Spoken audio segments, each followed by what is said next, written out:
ಪಿತನ ಸುತನ ಮತ್ತು ಪವಿತ್ರಾತ್ಮರ ನಾಮದಲ್ಲಿ ಆಮೆನ್.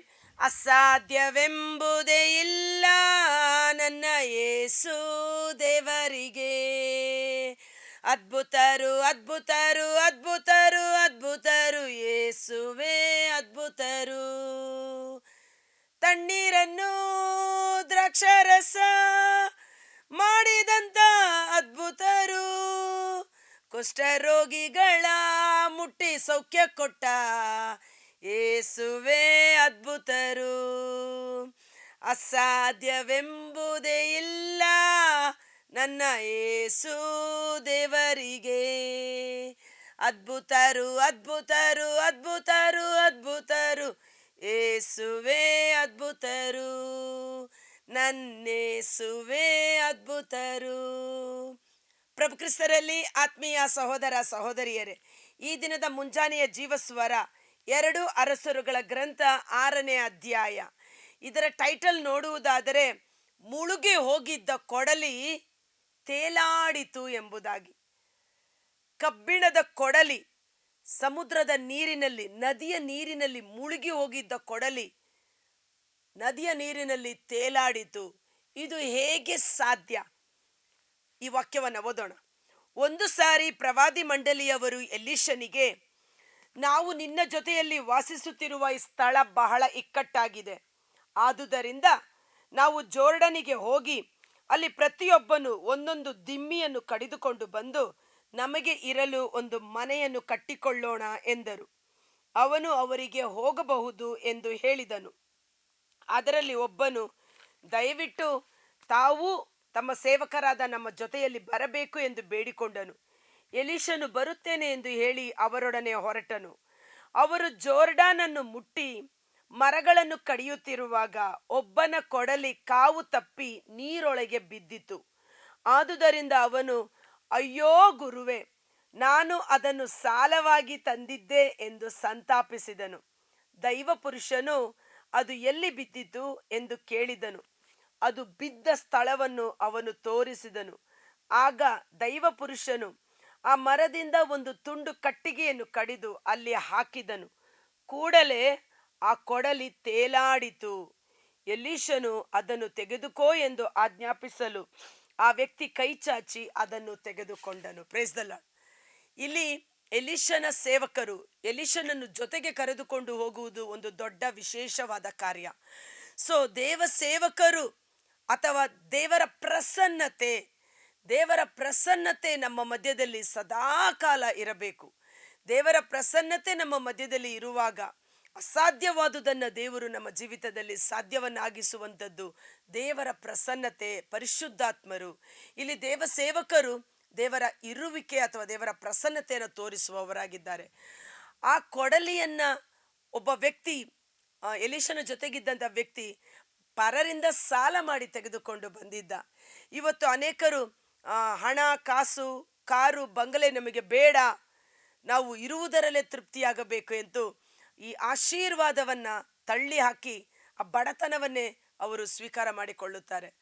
ಆದರೆ ಎಲೀಷನ ಜೊತೆ ಇದ್ದ ಸೇವಕ ಬೇರೆಯವರೊಟ್ಟಿಗೆ ಹೋಗಿ ಸಾಲ ಮಾಡಿ ತೆಗೆದುಕೊಂಡು ಬಂದಿದ್ದಾನೆ ಎಂದರೆ ಆತ ಯಾವ ರೀತಿ ದೇವರಿಗೆ, ನನ್ನ ದೇವರು ಮಹದೇಶ್ವರ್ಯ ಉಳ್ಳವರು, ನನ್ನ ದೇವರು ಆಶೀರ್ವಾದ ಮಾಡುವ ದೇವರು ಎಂದು ಹೇಗೆ ಅನ್ಯ ಜನರಿಗೆ ಸಾಕ್ಷಿಯಾಗಿರಲು ಸಾಧ್ಯ? ಹೌದಲ್ವಾ? ಆದ ಕಾರಣ ಆಶೀರ್ವಾದ, ಯೇಸು ಹೇಳಿದರು, ಇಹಲೋಕಕ್ಕೂ ಪರಲೋಕಕ್ಕೂ ನಾನು ನಿಮ್ಮನ್ನು ಆಶೀರ್ವದಿಸುತ್ತೇನೆ ಎಂಬುದಾಗಿ. ಈತ ಸಾಲವಾಗಿ ತಂದಿದ್ದ ಕೊಡಲಿ ಕಟ್ಟಿಗೆಯನ್ನು ಕಡಿಯುವಾಗ ಕೈ ತಪ್ಪಿ ನದಿಯ ನೀರಿನಲ್ಲಿ ಮುಳುಗಿ ಹೋಯಿತು. ಆ ನದಿಯ ನೀರಿನಲ್ಲಿ ಮುಳುಗಿ ಹೋದಾಗ ನನಗೆ ಇಲ್ಲಿ ಆಶ್ಚರ್ಯಕರವಾದದ್ದು, ಕಬ್ಬಿಣದ ಸ್ವಭಾವ ಎಂಥದ್ದು.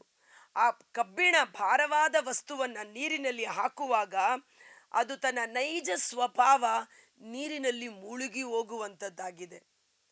ಆದರೆ ತನ್ನ ಯಜಮಾನ ಎಲೀಷನಲ್ಲಿ ಅವನು ಕೇಳಿಕೊಂಡಾಗ ಎಲೀಷನು ಮಾಡಿದ ಕೆಲಸ, ಒಂದು ಮರದ ಕಟ್ಟಿಗೆಯನ್ನು ಕಡಿದುಕೊಂಡನು. ನೋಡಿ, ಇಲ್ಲಿ ಎಕ್ಸ್ಚೇಂಜ್ ಆಗ್ತಾ ಇದೆ. ಆ ಮರದ ಕಟ್ಟಿಗೆ ತೆಗೆದುಕೊಂಡು ನೀರಿನಲ್ಲಿ ಹಾಕುವಾಗ ಮರದ ಕಟ್ಟಿಗೆಯ ಸ್ವಭಾವವೇನು? ಲೈಟ್ ವೆಯ್ಟ್ ಆಗಿರೋ ಒಂದು ಮರದ ಏನದು ದಿಮ್ಮಿ, ಈವನ್ ದಿಮ್ಮಿಯನ್ನು ಸಹ ನಾವು ನದಿಯ ನೀರಿನಲ್ಲಿ ಹಾಕಿದ್ರೆ ಅದು ಮುಳುಗುವುದಿಲ್ಲ, ಅದು ತೇಲುತ್ತಾ ಬರುತ್ತದೆ. ಆ ದಿಮ್ಮಿಯಲ್ಲಿ ಕುಳಿತು ತೇಲುವಿಕೆಗೆ ಸಹ ಉಪಯೋಗ ಮಾಡ್ತಾರೆ.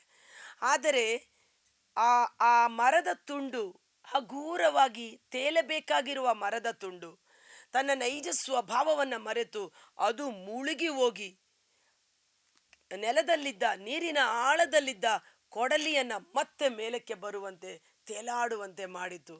ಅದ್ಭುತಕರವಾದ ಅನುಭವ.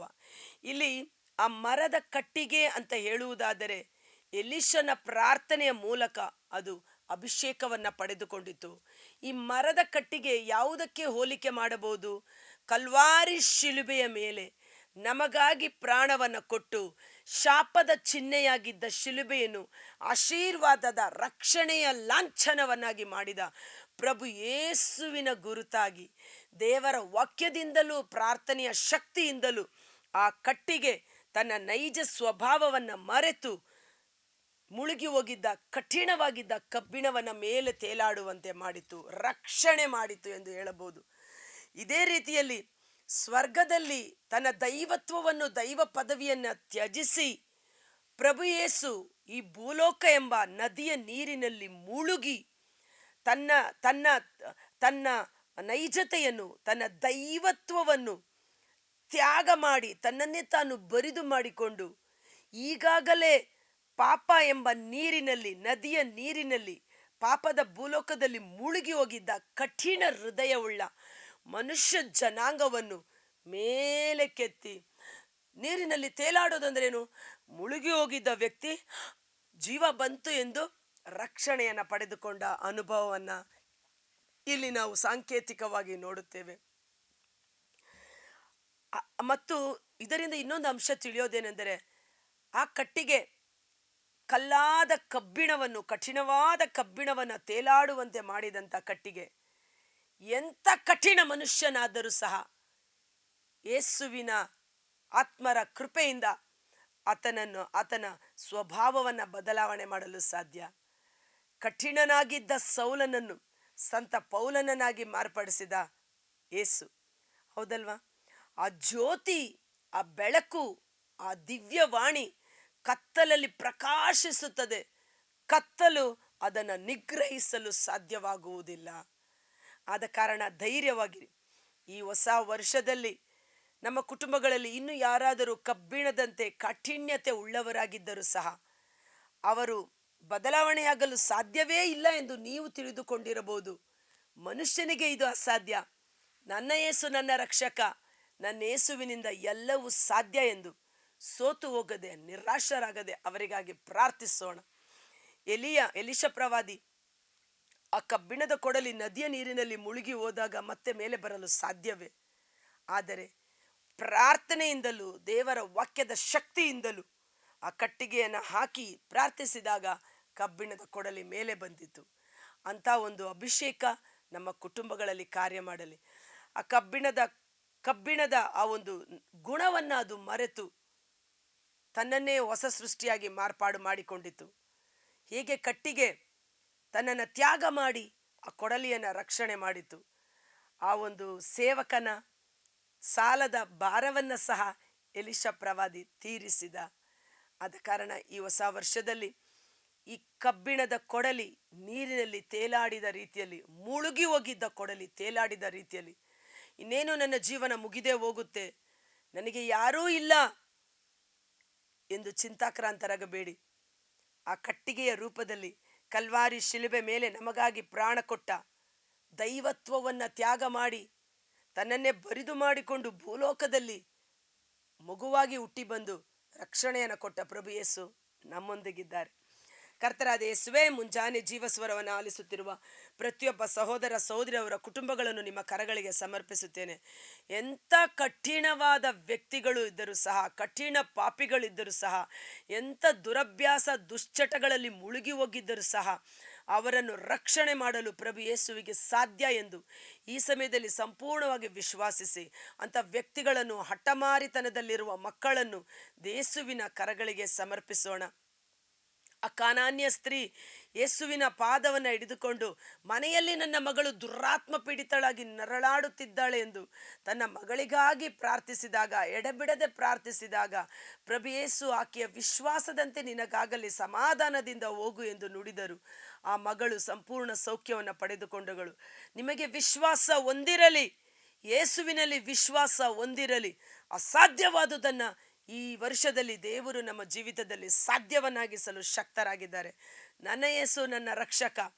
ಆ ಮುಳುಗಿ ಹೋಗಿದ್ದ ಕಬ್ಬಿಣದ ಕೊಡಲಿ ಮತ್ತೆ ಮೇಲಕ್ಕೆ ಬಂದಾಗ ಆ ಒಂದು ಸೇವಕನ ಸಾಲದ ಋಣವನ್ನು ತೀರಿಸಲು ಎಲಿಷನ ಪ್ರವಾದಿಯ ಮೂಲಕ ಸಹಾಯ ಮಾಡಿದ ದೇವರು ತಮ್ಮ ಮಹದೈಶ್ವರ್ಯದಿಂದ ನಿಮ್ಮ ಎಲ್ಲ ಸಾಲದ ಕೊರತೆಗಳನ್ನು ತೀರಿಸಲಿ. ನಿಮ್ಮ ದುರವಸ್ಥೆ ಯೇಸುವಿನ ನಾಮದಲ್ಲಿ ನೀಗಿ ಹೋಗಲಿ. ದೇವರ ಮಹದೈಶ್ವರ್ಯದಿಂದ ತುಂಬಿ ತುಳುಕುವ ಅಭಿಷೇಕ ನಿಮ್ಮಲ್ಲಿ, ನಿಮ್ಮ ಕುಟುಂಬದಲ್ಲಿ ಕಾರ್ಯ ಮಾಡುವಂತೆ ಯೇಸುವಿನ ಅದ್ಭುತಕರವಾದ ನಾಮದಲ್ಲಿ ಪ್ರಾರ್ಥಿಸಿ ಬೇಡಿ ಹೊಂದಿಕೊಳ್ಳುತ್ತೇವೆ. Amen. God bless you. Thank you.